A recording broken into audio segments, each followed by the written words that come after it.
New Nassau County Executive Bruce Blakeman making a number of changes today, including one that allows school districts to end mask mandates if they choose. Jody Goldberg has the details and reaction from the governor as it's in direct defiance of state guidance. Executive Order 3.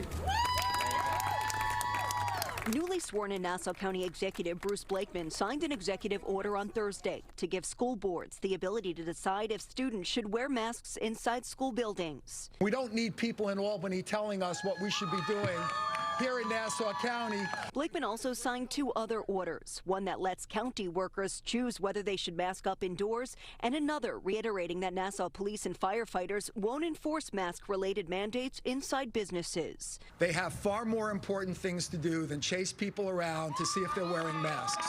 Blakeman's move directly counters state law. Governor Hochul says she expects school boards to follow all legal requirements. We have a number of laws in place that for people who have more experience in county government would know that state government, state laws prevail. Mask wearing in school has been a long debated issue. Some parents praising Blakeman's move. I'm so proud that he had the courage to say what so many of us feel.